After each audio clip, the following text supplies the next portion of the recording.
Hello bachcho, let's see the question. It states that particle moves along a closed trajectory in a central force field where the particle's potential energy U is equal to kr squared, where k is a positive constant as the distance of the particle from the center of the field.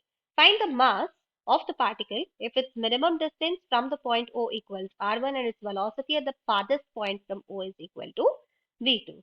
सो इस question में हम देख सकते हैं close trajectory में एक particle move कर रहा है, एक्सटर्नल फोर्सेस का इन्फ्लुएंस नहीं है, तो की कॉन्सेप्ट क्या है? की कॉन्सेप्ट है हमारा conservation of energy. Conservation of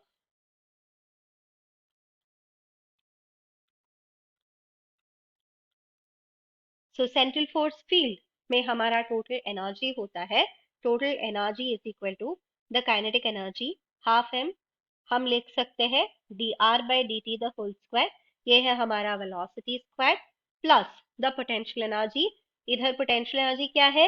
के आर स्क्वायर है, प्लस ये जो भी पार्टिकल सेंट्रल फोर्स फील्ड में घूम रहा है क्लोज ट्रेजेक्टरी में, उसका एक रोटेशनल मोशन भी है, वो रोटेशनल मोशन की वजह से इसका कुछ एंगुलर मोमेंटम भी होगा, वो हो जाएगा l square divided by 2m r square से ये होगा हमारा टोटल एनर्जी।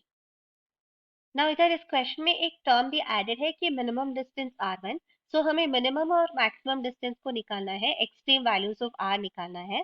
तो जब हम एक्सट्रीम वैल्यूज ऑफ r को डिटरमाइन कर सकते हैं, तो उस समय में हम r को 0 रख के इधर इस इक्वेशन का रूट्स फाइंड आउट करेंगे।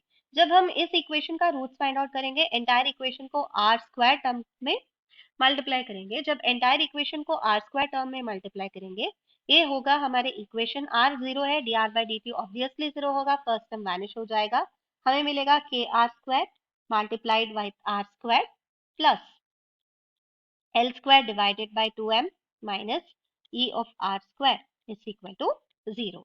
इसको हम आर स्क्वायर को सिंप्लीफाई करेंगे, तो इससे मिलेगा हमारा R square value, R square क्या हो जाएगा? R square is equal to E plus minus under root E square minus 2 L square K divided by m whole divided by 2k, ये होगा हमारा b plus minus root of B square minus 4ac divided by 2a, इस form में हमें मिल जाएगा।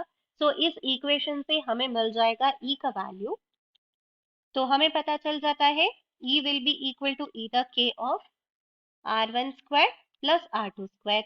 इधर हमको माइंड में रखना है कि r1 जो भी डिस्टेंस है वो है minimum distance from o, r2 है मैक्सिमम डिस्टेंस फ्रॉम o। सो इसको हम रीसब्स्टिट्यूट करके हम इस क्वेश्चन को सिंप्लीफाई करेंगे। सो टोटल एनर्जी का इक्वेशन में हम सब्स्टिट्यूट करेंगे, सो टोटल एनर्जी को इक्वेशन में जब सब्स्टिट्यूट करेंगे हमें मिल जाएगा half m d r by d t the whole square, ये होगा हमारा velocity, plus k r square है हमारा पोटेंशियल एनर्जी टर्म, प्लस ये होगा हमारा l square divided by 2m r square is equal to k times r1 square plus r2 square. सो इसको हम फर्दर सिंप्लीफाई करेंगे, हमें मिल जाएगा मास का वैल्यू, सो मास का वैल्यू ये हो जाएगा हाफ m, जब r is equal to r1, so r is equal to r1 को हम कंसिडर करेंगे, v हो जाएगा हमारा v2, सो इस इक्वेशन हो जाएगा हमारा half m v2 square plus 2k r2 square will be equal to k times r1 square plus r2 square. So इससे हमें मिल जाएगा मास का value, mass will be equal to 2k r square divided by v2 square, ये होगा हमारा final answer. I hope you will understand. All the best, thank you.